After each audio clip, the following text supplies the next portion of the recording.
Okay, welcome back to another episode of Sheer Therapies, The Hot Seat.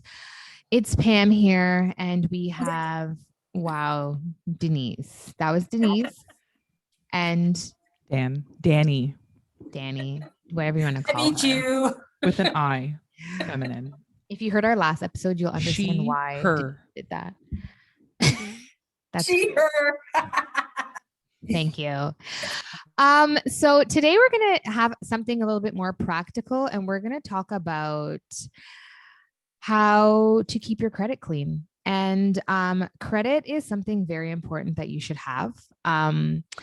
We've all messed up our credit at some point in life. My credit was ruined from an ex-boyfriend. I let him take out some stuff in my name, and he ended up just not paying it back properly, and it was pretty rude. But the old put a cell phone in your name, baby. Come on, do it. Yeah, exactly. And they don't pay the damn cell phone, you loser. Exactly. So we've all been there, done that. And I think when you're at a young age, you don't think about credit as something that is so important. They need to teach this in school. We all need credit. If you want to buy a home, if you want to have a credit card to book a vacation, if you want to rent a car, like you just need to have credit. And especially if you have kids, like you need that credit. What if you need to like pull out money for school, braces?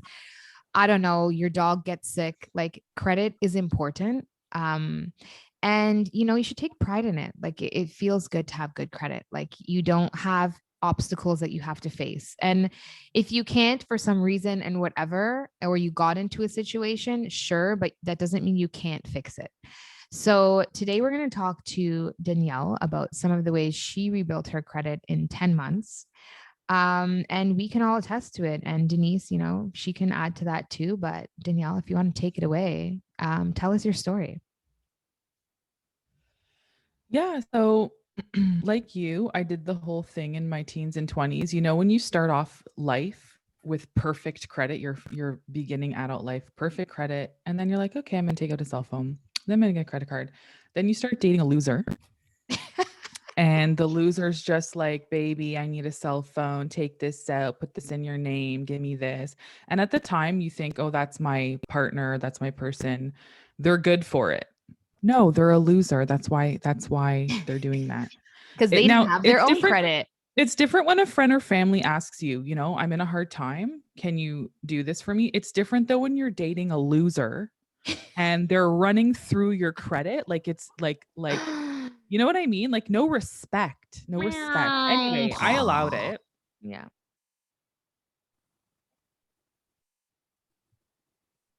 Wait, Dan, we lost you. Yeah, come back. The gutter. Long-term relationship.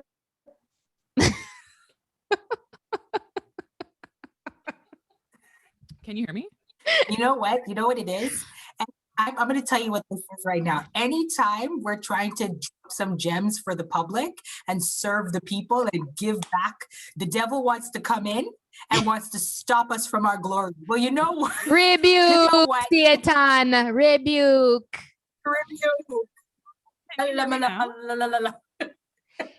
You know what? Yes. Yeah. And we're gonna be authentic, and we're not gonna try to be perfect. This is still gonna be aired. So you can see that sometimes technology just takes over. Anyways, Danielle was talking to us about the loser. So then my last long-term relationship, he owned a business. And then he owned a business, and so he had to keep buying trucks for his trucking company. And so here we go. Where's Danielle? Help me, blah, blah, blah. Payment defaulted. We ended up, now we're not together. Credits in the gutter. Now I'm at the stage in my life where I want to do things. I want to buy a property. I want to have things in my name. I look at my credit last year and I said, mother F, I'm still in this hole for no reason. So you have to make a choice when you want to clean up your credit. You're 100% committed to sacrificing and getting the job done. There's no half. You have to sacrifice and be like, I'm serious about doing this. I'm throwing 100% into building my credit, and it can be done. So I didn't have a goal to clean it up in 10 months. I thought it would take me a few years. I literally went from whatever the lowest score is it 9, R9? Whatever the bottom of the ditch is. Yeah. And I went and I got all my credit reports from Equifax, TransUnion. I did Credit Karma. I did everything. And I got all like, what is the bigger picture? Who do I owe? Arrears. Things were sitting there for like 10 years. Someone told me after 6 years it drops off. They still sit there and you don't know. Yeah. So I called every single company that I owe. I said, look, this is how much money I'm willing to give you if you clear it off. They said, we haven't heard from you in 10 years. We'll take what we can get. So I negotiated with every single creditor, whether it was a company or a collections. I called every single one, negotiated. I told them what I can pay them. And they like to knock this off because it looks good for them. So they'll basically take what you can negotiate within reason. And I commitment every paycheck. I don't even pay in little increments. I literally just said, what's the first debtor? Okay, next paycheck, whole amount is going to them. And I just kept doing that. And every month, the notch went up on my credit score. Every month, 15 points would go up until in this past year, my credit score went up about 200 points. So I'm not at perfect. I'm at really good. So but hopefully in the next couple of months, I could be at perfect. Although, you know what's weird? You get dinged here and there a couple points. I don't know if you guys know that. Like you'll have good credit and then like you'll check it and then it went down a few points and then it goes back up a few points. Yeah, that I'm Not not sure what so that looks like. sure. Like I know your credit gets dinged every time you pull for credit. So anytime you let a creditor want to check your credit, if you're seeking credit, Yeah. that stresses the score. Yeah. So they And always tell so, you like not to do so many checks in 1 year. yeah. But, Yeah, So and and then just making sure I paid my credit cards on time once I was able to get credit cards again, using it. And then that day, like I'll swipe my card and then go make the payment right away. And so Yeah. it was Yeah. diligent. And I understand not everyone can afford that. So I'm just saying, if you can, don't be lazy and commit to just getting it done. Dave Ramsey calls that the snowball effect. So where you line up all of your debts and you work it from the smallest debt to the largest every paycheck. Yeah. Just If you can slamming afford it. it, I understand people can't afford it or you have to make payments. Do what you can, but commit because once my credit score got back to a human score, I was Mhm. flying high. I felt like I could take on the world again. It was a very much confidence boost for me. It's very yeah, important. yeah.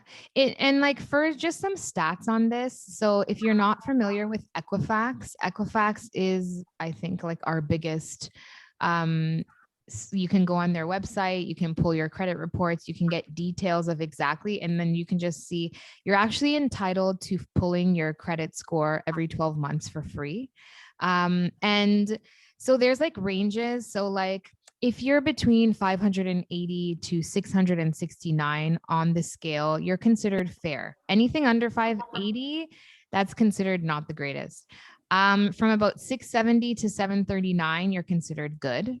And 740 to 799 is very good. Anybody over 100, you're considered like excellent, supreme.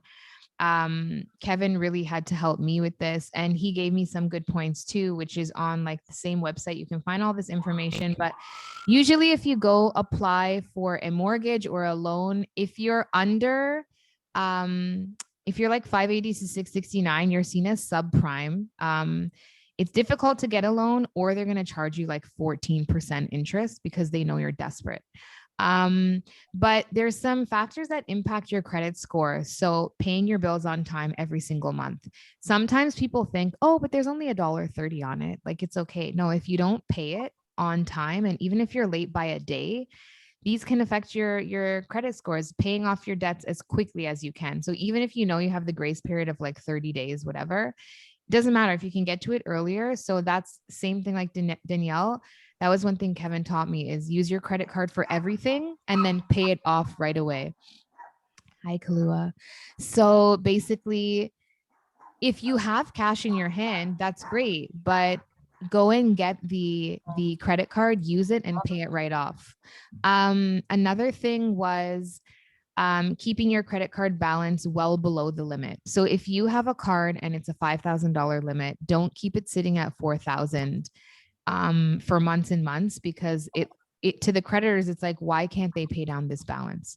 Applying for credit sparingly. So again, don't go applying to the Brick and Leon's and, like wherever else gives you credit all the time, because every time your credit is pulled, that's a ding. And check your credit report regularly. So again, it's free every 12 months, but go and check it just to see, because you never know. Like sometimes we're in a time now where there's a lot of fraud, and somebody could take out your credit card and be using it and you have no idea. And now they're messing up your name. And even though you can get it rectified, it still takes a while. And what if you have a mortgage to go apply to in a month? Like you have to rectify all that BS. So just being on top of it and making sure that you know what's happening on there is a really good thing and habit to keep up with. That's excellent information. Yeah, that's really good.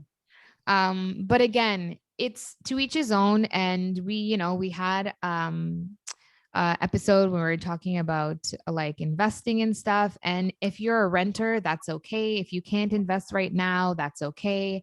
But if you do own property, or you have to buy property, or you want to pull equity from your house, that's something people are doing right now. They're all pulling equity to invest in other things. Everybody's buying new builds and stuff, but like they're forgetting about the time when it comes to get a mortgage. And you have to have really good credit. And of course, your income is another factor that goes into it to get a mortgage, but the credit is a huge factor, because if you don't have good credit, they're not going to approve you, and then you can't do anything. So just really being mindful. And I feel like I wish schools really taught you more about like actually like life things, like how to keep your credit good instead of like accounting, because a lot of people don't have street smarts. They just have like book smarts. And then you come into the world and you spend off all your money and you ruin your credit shopping and whatever. And like, oh, I'll pay it back in 2 months when I get paid from this job. And then you get married and you want to buy a home and you're at the bank and it's like, what do you mean your credit score is 580?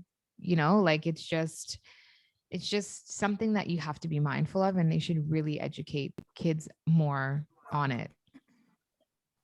Yeah. And there's also like secured credit cards. So if you had bad credit or you have new credit, you can get a card where you pay a security balance, so that they kind of like, if your credit limit is $300, you pay the $300 in advance. And that way the lender knows that if you don't pay your bill, they can pay the bill with you. Right now, Denise is laughing again, and Danielle cannot even contain herself. I don't know why Danielle's laughing. Danielle, why are you laughing? I think this is what happens because we can't see each other. So when we see each other's faces floating around, like we just laugh about nonsense. I mean, maybe she's talking, and then Denise every now and again will just sprinkle in a, I know, right? Yeah, like I totally agree on the importance of credit. What? I totally agree on the importance of credit.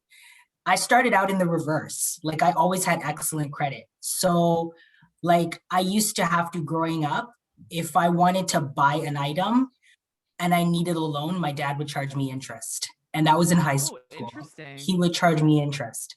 School and then, knocks. Yeah, so it was real hard knocks. And I was always taught to just, credit has to be impeccable. I'm charging you interest not because I'm a bastard of a dad, but I'm trying to deter you from going out there and feeling the pain of taking loans. And so my credit started to slip when I was going to be dropping to a single income. So I was with a dual and I had the better credit. My husband did not. And pretty much, so the bulk load came onto me. And it was not until I was going to be dropping to a single income, and that's when I was not working because I was in school, everything kind of started to crumble. And then I really saw like going from the bank kind of calling you up and telling you, yeah, you've just been pre-approved for like a $15,000 line of credit. Oh, what's that? Okay, I'll take it. To like, you are not even being looked at, you motherfucker. like straight up. So it was like a total, so like I never even knew what it was like when people would be like, I have bad credit. I'd be like, I don't even know what that is. But now I'm in the reverse. And it's even worse when you're an adult trying to rebuild your credit. Because here it's like, yeah, I've snowballed, I've paid off every single debt, so, except for one debt that keeps dinging me. And what is it? It's connected to my bankruptcy. So it kind of slows down. That's why, too, on a side note for our next episodes, too, everybody, if I could tell everybody this, do not try to get the quick fix and file for bankruptcy. Try to do like a Dave Ramsey program and snowball your debts and work it one at a time, because I believe everybody, I don't care what you're earning as an annual salary, everybody can afford to pay off debt. They just don't choose to because they're putting their desires before their needs. The money is there, the money is available. You're spending on the luxuries and the things that you want, but versus paying for the things that you need to pay off. Yeah. So definitely. I would always tell people like bankruptcy should be like so the last option. But I didn't know that until after. But that's like a next episode. But Yeah, yes, and we'll Good talk advice, about good advice, Denise. and we'll also talk about the Every Dollar budgeting app, because I think that's epic. But hearing it Yeah. from real people who've used it. yeah. But And Manifest, you know what, Dave Ramsey, like he's coming on this show yeah, and he's gonna tell us about it. He's gonna tell us Thank you, about it. Dave, for your time. We Dave, appreciate yeah, it. you know it. if you don't want to pay off your debts because you want to drive a fancy car, then you're a loser. That's something that he would say. But yeah, I think like if you have any takeaways from this, go on to equifax.com or .ca, look at the options that they have, pull your report. It's free.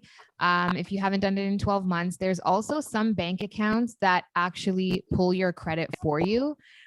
So you can go on there and see your score at any time. There's also bank accounts that have alerts. So if somebody pulls your credit, you'll also get a notification. But Credit Karma, they give you a free monthly score. They email it to you every month. yeah, there you go. But keep on top of your credit, spend on your credit card and then pay it off if you have the cash. Keep your balances low. And like, you know, really take pride in that, because it can bring you a long way, especially when emergencies come up and stuff like that. But if you need any more information, feel free to reach out to us at Share Therapy on Instagram, or you can email us. And we look forward to talking to you next week about a whole new area of life. And just to add too, don't be afraid. Don't be afraid to face those 3-digit numbers. And like that's the fear, because a lot of people, they know it exists, but they have this mindset. It's like when bills come into the mail, they don't want to open the envelope because they don't want to face it. No, well, guess Ignoring what? it doesn't make it go away. Doesn't make it go away. The tax, one thing that my dad used to teach me, that's for sure in life: death and taxes. Yeah, we know. Thanks, Trevor. Thanks, Trevor. Never go away. So there you go. All right. Well, we'll see you next week. Go buy a chocolate bar and pay it on your credit card and pay it off. Toodles. Bye. Bye.